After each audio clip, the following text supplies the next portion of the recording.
इस कार्यक्रम के प्रस्तुतकर्ता हैं स्कोप फाउंडेशन और राजीव गांधी फाउंडेशन। आए वे ये है रोशनी का कारवां। आए वे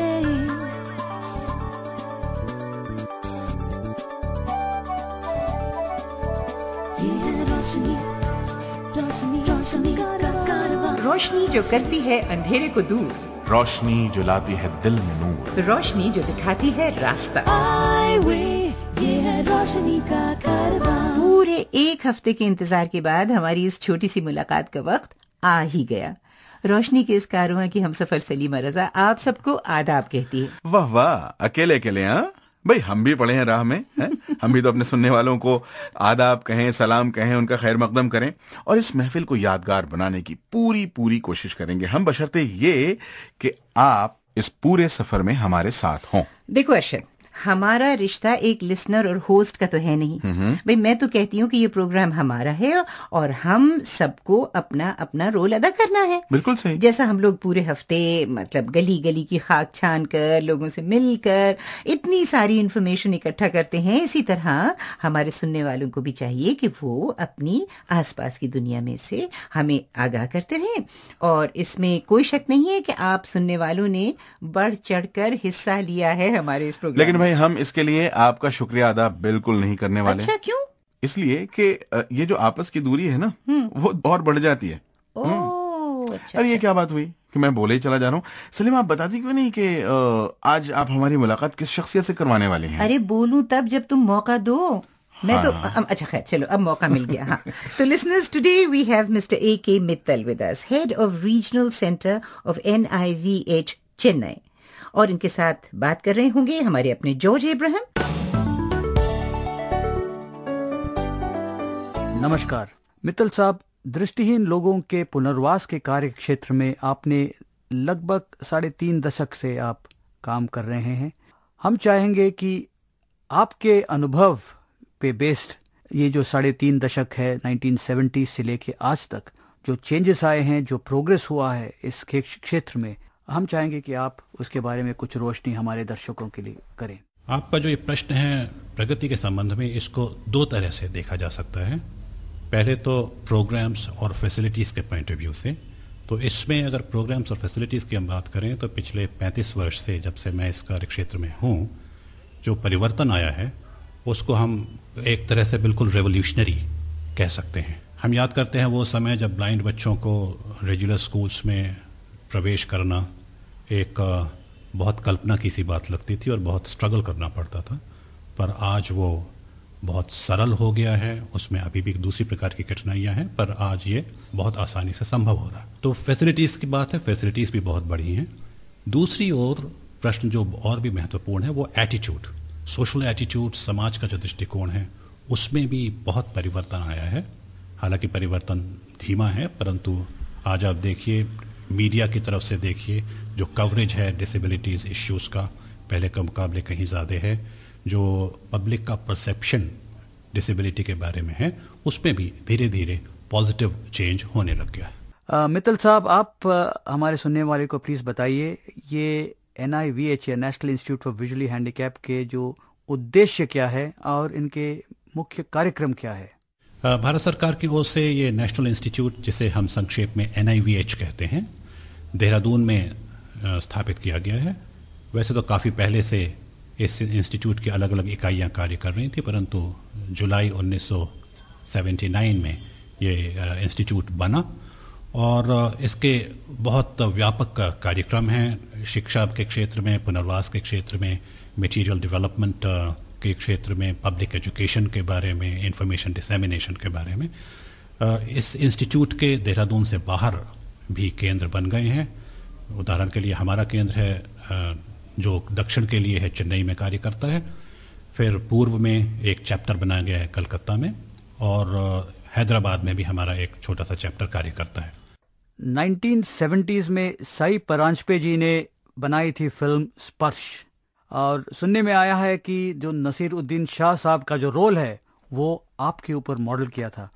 और ये भी हमें सुनने में आया है कि नसीरुद्दीन शाह और शबाना आज़मी जी और कास्ट के और भी लोग, आपके जो स्कूल, ब्लाइंड स्कूल जो दिल्ली में था, उस दौरान आपका कुछ इंटरेस्टिंग वाक़या हुआ होगा, अनुभव हुआ होगा उनके साथ। हम चाहेंगे कि कुछ ऐसे अनुभव आप हमारे सुनने वालों के साथ भी शेयर करें। देखिए, वो जो कास्ट सई परांजपे ने ली थी, सई परांजपे जी ने ली थी, नसीरुद्दीन शाह साहब की और शबाना आज़मी जी की, बहुत सेंसिटिव वो स्टार्स थे। आपको ये बताते हुए बड़ा आज भी बड़ा ये रोमांचक लगता है कि जब शबाना आज़मी पहले बार हमारे स्कूल में आई थी, उन्होंने छोटे छोटे हमारे ब्लाइंड बच्चों को, स्कूल के बच्चों को देखा था, तो एक क्षण के लिए वो इतना मूव्ड हो गई थी that she got tears in her eyes. और खैर धीरे धीरे तो इतनी सेंसिटिव वो कलाकार हैं। नसीरुद्दीन शाह साहब का तो जहाँ तक सवाल है, ये तो सही है कि वो हर स्टेप पर मुझे ऑब्जर्व करते थे, परंतु कभी भी उन्होंने अपने ऑब्जर्वेशन को इंट्रूसिव नहीं होने दिया। कभी भी ये नहीं फील होने दिया मुझे कि वो मुझे जानबूझ के मेरा पीछा कर रहे हैं या परस्यू कर रहे हैं या मुझे मॉडल करने की कोशिश कर रहे हैं। इनफैक्ट काफ़ी समय तक तो मुझे पता भी नहीं था कि नसीरुद्दीन साहब मुझे बैठकर देखते रहते हैं। सडनली एक दिन जब मैं अपने ऑफिस में कार्य कर रहा था और कुछ कर रहा था, तो मेरे एक साथी ने कहा कि रुको रुको, नसीरुद्दीन साहब आ रहे हैं। मैंने कहा नसीरुद्दीन साहब यहाँ क्यों आएंगे? तब उन्होंने कहा नसीरुद्दीन साहब तो यहाँ रोज़ रहते हैं और रोज़ रह के आपको ऑब्जर्व करते हैं, अपने आप को बैकग्राउंड में रख के। तो इतना इस तरह से इंसाइटफुल ये कास्ट थी और उनके साथ कार्य करके कुछ दिनों के लिए हम लोगों ने उनके साथ काम किया। हमारे स्कूल के बच्चों ने उस फिल्म में उन बच्चों को लिया गया। एक्चुअल ब्लाइंड आर्टिस्ट पहली बार किसी इंडियन स्क्रीन पर आए, तो वो अपने आप में बहुत रिवॉर्डिंग और कई बार बहुत इमोशन से भरा हुआ एक्सपीरियंस होता था हम सब के लिए। उस समय का कोई मज़ेदार किस्सा आपको याद आ रहा है? वो बहुत शुरू की बात है, जब सई परांजपे जी ये फिल्म शुरू कर रही थी। शायद हमारे श्रोताओं को पता होगा कि इस फिल्म से पहले सई परांजपे जी ने इसको एक टीवी के प्ले के बारे में के रूप में तैयार किया था। पहले दिन जब वो आई थी, तो वो मुझे याद है अभी भी, जब रिकॉर्डिंग करना चाहती थी, तो मैं कहीं पढ़ा रहा था किसी ग्रुप को। सडनली वो क्लास में आ गई और उन्होंने कहा कि हम दूरदर्शन से आए हैं, हम आपसे बात करना चाहते हैं। मैं इतना उस वक्त पढ़ाने में एनग्रोस था that I told her, madam आप मुझे क्लास में कैसे डिस्टर्ब कर रही हैं, आप वहाँ जाकर बैठिए, मैं अभी आता हूँ। बड़ा रिएक्ट करके मैंने उनसे कहा, but it is very sporting on the part of Sai Paranjpye also कि इतना सब मेरे कहने के बाद भी उन्होंने मेरी वेट की और वापस आकर फिर उन्होंने मेरा अपना पर्पस मुझे बताया।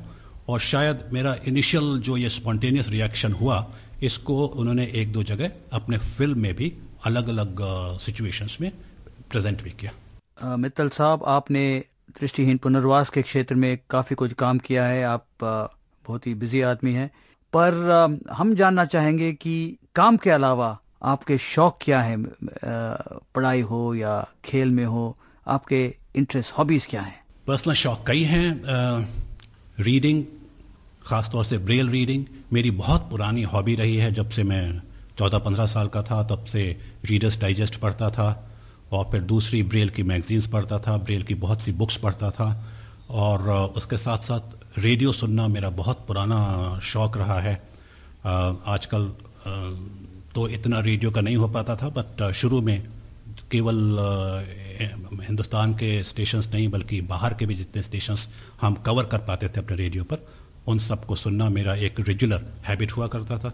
तीसरा, खेल कूद में मुझे बहुत दिलचस्पी है।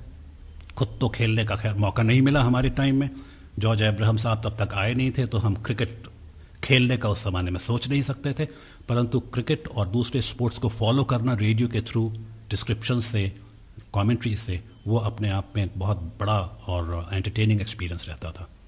तो आप क्रिकेट के शौक फरमाते हैं, हम चाहेंगे कि आप हमारे सुनने वालों को बताएं कि आपके जो स्कूली दिन में जो क्रिकेट का खेल था 1960s में और आज में जो क्रिकेट है, उसमें दोनों में क्या फ़र्क आप महसूस करते हैं? फ़र्क तो बहुत नोटिस हुआ है। अगर आप खेल की इंडिया की क्वालिटी को देखें तो आज के जो इंडिया का परफॉर्मेंस है वो हमारे जब हम स्कूल और कॉलेज में पढ़ते थे उसके मुकाबले इंडिया का परफॉर्मेंस आजकल बहुत बेहतर हो गया है। हमारे बहुत नए खिलाड़ी भी आ गए हैं।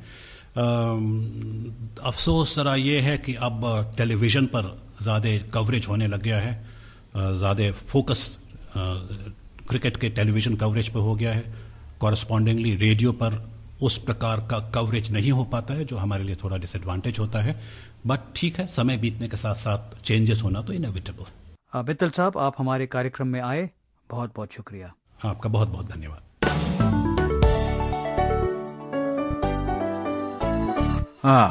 वही जिस्म जान में नई रूह फूंक देने वाली शख्सियत, जो लोग अपनी जिंदगी किसी कॉज या किसी कारण के नाम कर देते हैं, यकीनन तारीफ के काबिल होते हैं।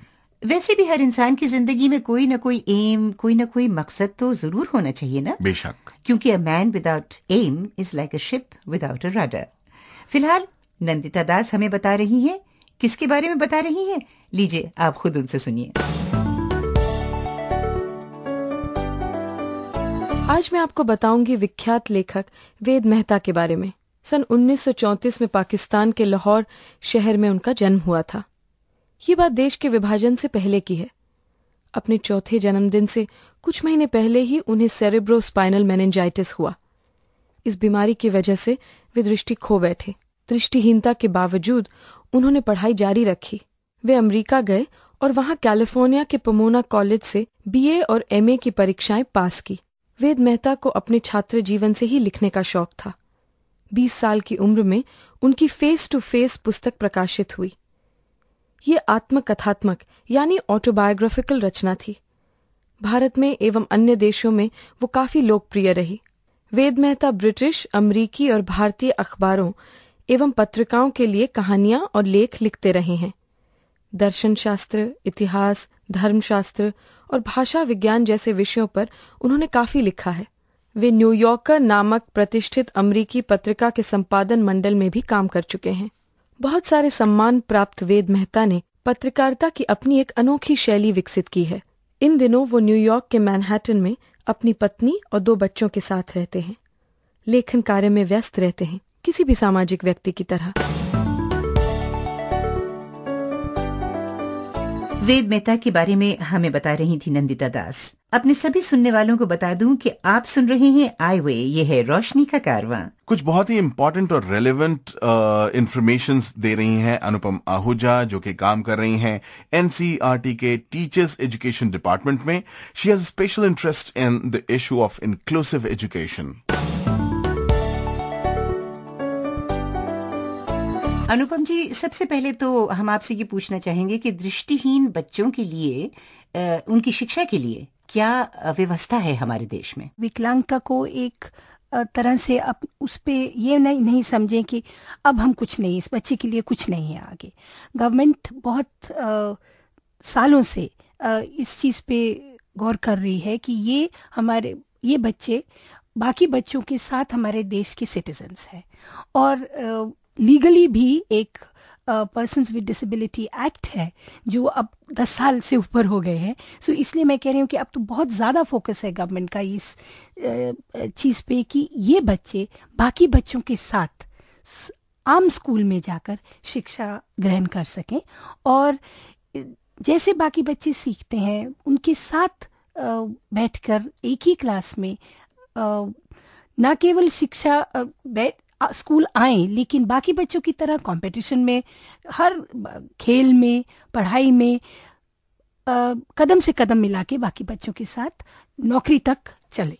अच्छा, बच्चों का स्कूल में दाखिला कराने से पहले माता पिता को बच्चों को तैयार कैसे करना चाहिए? कुछ उसको ट्रेनिंग चाहिए मोबिलिटी की, बच्चे को भाषा आनी चाहिए, टॉयलेट ट्रेन होना चाहिए बच्चा, थोड़ा सा शुरुआत में ब्रेल में सीखना। और इसके लिए माता पिता बच्चे को पास के जहाँ भी रहते हैं पता कर सकते हैं कि कोई ब्लाइंड स्कूल है, क्योंकि उसमें थोड़ा सा स्पेशल जो ट्रेनिंग चाहिए है, वाइट केन के साथ चलना, थोड़ा सा कैसे आना बच्चों के स्कूल तक पहुंचना, ये जो बेसिक, तो इस तरह की ट्रेनिंग बच्चे को देनी चाहिए शुरू में। दृष्टिहीन बच्चे किस प्रकार के स्कूल में पढ़ना चाहिए, ये भी तो बताइए। पहले जमाने में तो हम बच्चों को सिर्फ इन स्कूल्स में, रेजिडेंशियल स्कूल्स में भेज देते थे और बच्चा शुरू से लेके आखिर तक उसी स्कूल में रहता था। तो अब भी ऐसे स्कूल्स चल रहे हैं, इनकी अभी भी जरूरत है, लेकिन अब हमारा झुकाव ज्यादा है कि बच्चा ऑर्डिनरी स्कूल में, क्योंकि ये स्पेशल स्कूल्स तो कुछ है, हम अगर अपने देश में देखें 200 के करीब स्कूल्स हैं ब्लाइंड बच्चों के लिए। हम एजुकेशनिस्ट आजकल इस चीज़ में बहुत मानते हैं कि बच्चे को बाकी बच्चों के साथ शिक्षा लेनी चाहिए और इसलिए ऑर्डिनरी स्कूल में गवर्नमेंट का प्रोविजन है कि वो हर स्कूल जो उसका नियर बाय स्कूल है बच्चे को मना नहीं कर सकता है। ये तो पेरेंट्स को जानना चाहिए, उनका राइट है अपने बच्चे को ऑर्डिनरी स्कूल में लेके। ब्लाइंड बच्चों को शिक्षा देने के लिए क्या क्या सपोर्ट सर्विसेज होनी चाहिए? देखिए, ये बात आपने बिल्कुल सही कही कि बच्चे को लाकर सिर्फ बाकी बच्चों के बीच में बिठाने से तो पढ़ाई होगी नहीं, हमको उसको सपोर्ट सिस्टम्स उसके लिए तैयार करने चाहिए। अब सब स्कूल्स में है भी नहीं, ये भी एक माँ बाप को जानकारी जानना ज़रूरी है कि स्कूल को तैयार होना है उसके लिए। और अभी इस स्थिति में है, कुछ स्कूल ज़्यादा तैयार हैं, कुछ बिल्कुल तैयार नहीं है, कुछ ने और स्कूलों के साथ हाथ मिलाकर अपना तालमेल बिछा इस तरह से बनाया है, जैसे national association for the blind है, all India confederation for the blind, उनके साथ मिल के ये लोग टीचर्स आते हैं, ऑर्डिनरी टीचर को बताते हैं कि भैया तुम पढ़ा रहे हो पढ़ाओ, हमारा बच्चा अपना लिखेगा स्टाइलस के साथ, वो ब्रेल में लिखेगा, मैं उसका पेपर चेक कर दूंगी। और इस तरह का सपोर्ट कई स्कूल्स ने national association for the blind से जैसे टीचर्स आते हैं, हफ्ते में 2 बार आते हैं, तो इस तरह का कई जगहों पर स्पेशल स्कूल के साथ ऑर्डिनरी स्कूल का तालमेल बैठा हुआ है, जिससे कि बच्चे को जो जिस तरह से उसको सीखना चाहिए उस तरह से बच्चे को अलाउ प्रोविजन है उसके लिए। या टीचर को बोलते हैं कि भाई आप ये कैसेट ले लीजिए, रिकॉर्डेड कैसेट, ऑडियो कैसेट्स हैं, तो बच्चे को क्योंकि आपने तो एक बार लेसन बोल दिया तो बच्चे ने तो किताब से पढ़ लिया, अब टेक्स्ट बुक ब्रेल में है, हो सकता है कभी थोड़ा देर से आती है, तो बच्चे के पास ऑडियो कैसेट्स है, उसको वो रिकॉर्डेड लेसन को बार बार सुन के याद कर सकता है। इसके साथ साथ टीचर को भी बताया गया है कि बाकी बच्चों के साथ चाइल्ड टू चाइल्ड सपोर्ट भी ज़रूरी है, क्योंकि वो जो सीखने का माध्यम है वो सब बच्चों के लिए अच्छा उसकी पढ़ाई करते हैं। इसमें ये नहीं है कि सिर्फ ब्लाइंड बच्चा उससे सीखता है, लेकिन जो बच्चा उसके साथ बैठ के उसके साथ डिस्कस करता है उसका भी क्लैरिटी होता है। सो बोथ आर, दोनों गेन करते हैं। तो ये भी जो टीचिंग मेथडोलॉजी में चेंज है, ये भी हम टीचर्स को उनकी प्री सर्विस में भी और इन सर्विस ट्रेनिंग प्रोग्राम्स में ये एक कंपोनेंट है, ताकि टीचर इस बच्चे को अचंभे से ना देखे, टीचर इसको बच्चे को बोझ नहीं समझे कि मैं तो पढ़ा नहीं सकती, ये तो मेरे आ गई, मेरे पास 40 बच्चे थे, ये एक और बच्चा आ गया। तो ये जो एक एटीट्यूडनल प्रॉब्लम है, ये भी हम धीरे धीरे थ्रू ट्रेनिंग प्रोग्राम्स, और ये ट्रेनिंग प्रोग्राम्स बार बार होते हैं ताकि एक मैसेज को हम बार बार दोहरा सकें, टीचर्स सवाल पूछ सकें जो हमने उनको बताया है कितना प्रैक्टिकल है, चलेगा कि नहीं चलेगा। सो इस तरह से सपोर्ट दी जा रही है। ये ज़रूर जानने की ज़रूरत है पेरेंट्स को कि ये मत समझे वो कि स्कूल्स बिल्कुल तैयार है, ये तो बात नहीं है, तैयारी हो रही है और धीरे धीरे हम उस तरफ चल रहे हैं कि बच्चे को हम पढ़ा सके बाकियों के साथ। और ये भी बताइए कि इन बच्चों को पढ़ने के लिए क्या स्टडी मटेरियल्स उपलब्ध हैं? स्कूल्स में अगर स्कूल मांगे तो मिल सकते हैं, तो स्कूल को भी ये जानना ज़रूरी है कि अगर ये बच्चा मेरे पास है तो मेरे को ये टैक्टाइल मैप होता है एक, जिससे कि जैसे हम बच्चे को बता रहे हैं महाराष्ट्र इधर है, अब जो बच्चा मैप नहीं देख सकता तो वो कैसे जानेगा कि जम्मू कश्मीर नॉर्थ में है, इधर से मैं ईस्ट में गया। तो ये बच्चे हाथ लगा के, इसको हम बोलते हैं टैक्टाइल मैप्स हैं, टैक्टाइल ग्लोब्स हैं, या और टीचिंग एड्स बहुत सारे हैं। जी हाँ, इसके अलावा बहुत सारे लर्निंग एड्स और डिवाइसेस जैसे टैक्टाइल ज्योमेट्री किट्स और 3 डायमेंशनल मॉडल्स भी, और इसके साथ साथ बहुत सारी पुस्तकें और पढ़ने की चीजें यानी टॉकिंग बुक्स, ई टेक्स्ट और ब्रेल भी उपलब्ध है। इतना ही नहीं, कई स्कॉलरशिप्स भी हैं जो कि पढ़ाई और किताबों जैसी चीजों के खर्चे कवर करती हैं। और इसके साथ ही साथ गवर्नमेंट ने ये भी व्यवस्था की है कि ये ख्याल रखा जाए कि एग्जाम्स की मार्किंग और ग्रेड्स में ब्लाइंड स्टूडेंट्स के साथ नाइंसाफी न हो, जैसे कि ब्रेल और कंप्यूटर की सहूलत मिलना, स्क्राइब का use, plus extra time allowance for these kids. अगर आप हमसे कोई जानकारी लेना या हमें कोई जानकारी देना चाहते हैं तो आप 9896000555 पर कॉल करके वॉइस मेल पर मैसेज छोड़ सकते हैं। मेरा ख्याल है कि आप लोगों ने एक बहुत ही विस्तृत और अच्छी खासी जानकारी हासिल कर ली होगी इस बातचीत के दौरान। एक बड़ी खूबसूरत सी बात सुनाना चाहती हूँ अरशद, गौर से सुनो। हाँ। जॉन पॉल रिश्टर हैं और उन्होंने कहा है कि music is the moonlight in the gloomy night of life. ओहो, दिल को छू जाने वाली बात कही है आपने। क्योंकि हमारी संस्कृति और सभ्यता में भी संगीत को काफी ऊंचा मकाम हासिल है, और बल्कि इतना ऊंचा है कि इंसान को आध्यात्मिक और अलौकिक स्तरों तक ले जाता है। मैं जानता हूं कि आपको भी म्यूजिक बहुत पसंद है। भाई किससे नहीं पसंद है म्यूजिक, हाँ? और देखिए, अगर कोई ऐसा है तो प्लीज मुझसे मत मिलवाइएगा। लेकिन फिलहाल तो हम आपको मिलवाते हैं एक bright and young singer Rinku Biswas से, जो कि कोलकाता की रहने वाली हैं, पूरी तरह ब्लाइंड हैं और घरेलू हालात कुछ ऐसे हैं, आप इसी से अंदाजा लगा सकते हैं कि उनका संगीत ही उनके और उनके परिवार के जीने का साधन है।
भाई वाह, मजा आ गया रिंकू बिस्वास को सुनकर। हमें उम्मीद है कि हमें फिर इन्हें सुनने का मौका मिलेगा इसी प्रोग्राम में।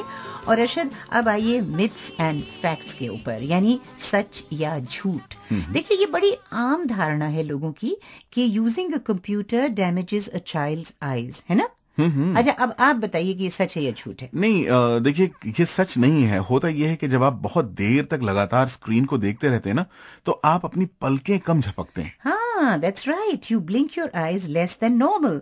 और उससे क्या होता है? फिर आंखें सूख जाती हैं, खुश्क हो जाती हैं और आंखों पे स्ट्रेन पड़ने लगता है। तो फिर किया क्या जाए? हम अपने बच्चों को ये समझाएं कि बहुत देर तक कंप्यूटर के सामने वो न रहें। थोड़े से ब्रेक के बाद बैठें, देखें, काम करें और आंखों को रेस्ट करते रहें। बिल्कुल। भाई, मिथ्स एंड फैक्ट्स के बारे में तो हमने बता दिया, लेकिन अब चलते चलते एक सवाल भी तो पूछ लेना। हाँ, तो सवाल है, महाभारत का वो कौन सा पात्र है जिसने पूरी जिंदगी आंखों पर पट्टी बांधे रखी थी? सवाल एक बार फिर से सुन लीजिए कि which character in Mahabharata chose to live life wearing a blindfold? जवाब जल्दी भेजिएगा, हमें इंतजार रहेगा। ये है हमारा address, I way radio contest, Score Foundation, PO box 3903, New Delhi 49। 15 दिनों के अंदर अंदर तक हमें आपका जवाब मिल जाना चाहिए, क्योंकि उन्हीं सही उत्तर के आधार पर हम उनका लकी ड्रॉ निकालेंगे और 5 लकी विजेताओं को मिलेगा एक स्पेशल आई-वे टी शर्ट। बहुत जरूरी बात जो आपसे करनी है, भाई, हम ये चाहते हैं कि आपका पार्टिसिपेशन, आपका सहयोग हमें हमेशा मिलता रहे। हम चाहेंगे कि आप अपनी समस्याएं, चाहे वो लीगल हो, मेडिकल हो, अधिकारों से संबंधित रखती हो, रोजगार या शिक्षा के बारे में हो, किसी भी तरह की समस्या जो ब्लाइंडनेस से संबंधित हो, उसे हमें 9896 00055 पर कॉल करके पूछें। या हमारी ईमेल आईडी भी नोट कर लें, radio@iway.org पर लिखें। और हाँ, हमारा पोस्टल एड्रेस जरूर नोट कर लें, ये है I way radio program, Score Foundation, PO box 3903, New Delhi 49। अगली मुलाकात तक के लिए मैं सलीमा और मैं अरशद, हम दोनों ही इजाजत चाहते हैं। खुदा हाफिज। खुदा हाफिज। आई-वे, ये है रोशनी का कारवां। आई-वे,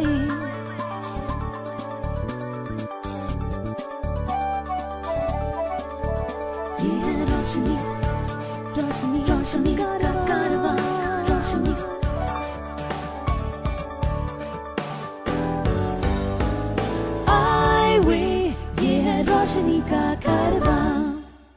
कार्ड्स जो आपको छू जाए, कार्ड्स जो आपको मोह ले, ग्रीटिंग कार्ड्स जो आप देख के भी पढ़ सकते हैं, छू के भी पढ़ सकते हैं। ऑर्डर करने के लिए संपर्क कीजिए 9896000555 या लिखिए score Foundation, PO Box 3903, New Delhi 49। क्या आप सिर्फ आहट से आने वाले को पहचान सकते हैं? हम पहचान सकते हैं। क्या आप अंधेरे में देख सकते हैं? हम देखते हैं। आंखें आपके पास हैं, पर रोज जीने के लिए जो शक्ति चाहिए वो सबके पास है। दृष्टिहीनों को आपका सहयोग चाहिए, सहानुभूति नहीं। This public awareness message is brought to you by Bosch & Lomb.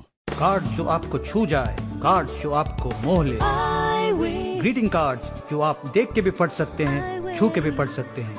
Order करने के लिए संपर्क कीजिए 9896000555 या लिखिए score Foundation, PO Box 3903, New Delhi 49।